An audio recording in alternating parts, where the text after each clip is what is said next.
सर्वसामान्यांच्या हक्काचा आवाज जागर जनस्थान। नाशिक महानगरपालिका साजरा करत आहेत स्वच्छतेचा हरित कुंभ। मित्रांनो, आज प्लास्टिकचा वापर हा आपल्या जीवनाचा अविभाज्य भाग झाला आहे, पण यामुळे पर्यावरणाला तर हानी होतेच, शिवाय आपल्या आरोग्यालाही याचा धोका होतो। प्राणीमात्रांचे, जलसाठ्यांचे, पर्यावरण व आरोग्याचे नुकसान होण्यापासून थांबवण्यासाठी प्लास्टिक पिशव्यांना नाही म्हणा, कापडी किंवा कागदी पिशव्यांचा वापर करा। आपल्या छोट्या बदलांमुळे मोठा फरक पडेल, शहरे स्वच्छ व सुंदर होतील। चला, प्लास्टिक मुक्त जीवनशैली स्वीकारूया आणि अस्वच्छतेवर मात करूया।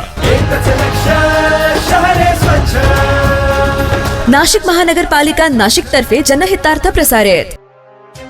इंजिनिअरिंग, मेडिकल, फार्मसी व विधी क्षेत्रात पदवी मिळवण्यासाठी महाविद्यालयात प्रवेशासाठी अनिवार्य असलेल्या पूर्वपरीक्षा म्हणजेच सीएटीच्या परीक्षा पुढील महिन्यात होत असल्याने या परीक्षांचा सराव महाराष्ट्रात युवा सेना माध्यमातून महाराष्ट्रभरात राबविण्यात येते। या सराव परीक्षेला धुळे जिल्ह्यातल्या जय हिंद कॉलेज व महाजन हायस्कूल या ठिकाणी विद्यार्थ्यांचा उत्स्फूर्त असा प्रतिसाद लाभला असून 750 विद्यार्थ्यांनी या सराव परीक्षेत सहभाग नोंदविलाय। युवासेना प्रमुख आदित्य ठाकरे यांच्या आदेशाने युवासेना सचिव वरुण सरदेसाई, कार्यकारिणी सदस्य सिद्धेश शिंदे, प्रियंका जोशी, नदीम सय्यद यांच्या मार्गदर्शनाने या सराव परीक्षा घेतल्या जाते। या परीक्षांबाबत विद्यार्थ्यांना मार्गदर्शन करण्यासाठी कुठलीही सरकारी यंत्रणा उपलब्ध नसल्याने विद्यार्थ्यांचा उत्तम सराव व्हावा याकरिता युवासेनेच्या माध्यमातून हा सराव परीक्षा घेतल्या जाते। या प्रसंगी युवासेनेचे पदाधिकारी मोठ्या संख्येने उपस्थित होते।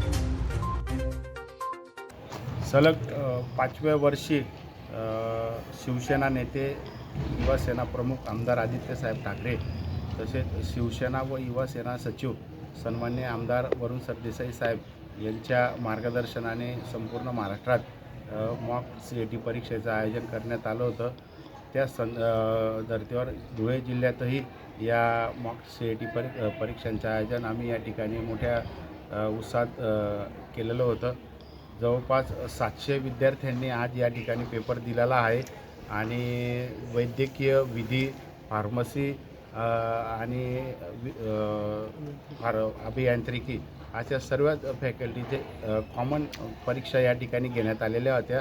त्यांनी अत्यंत आनंदाच्या म्हणजे उत्साहात या ठिकाणी सर्वांनी पेपर दिलेले आहेत। सर्व या विद्यार्थ्यांना भविष्यात त्यांना या सराव परीक्षेचा खूप फायदा होणार आहे आणि अशा परीक्षा या फक्त युवा सेनेच्या माध्यमातून संपूर्ण महाराष्ट्रात होत असतात आणि याचं कौतुक धुळे जिल्ह्यातील नाही तर महाराष्ट्रातील सर्व पालकवर्ग करतायत। जय हिंद, जय महाराष्ट्र। जागर जनस्थानसाठी प्रतिनिधी रूपक बिरारी, धुळे।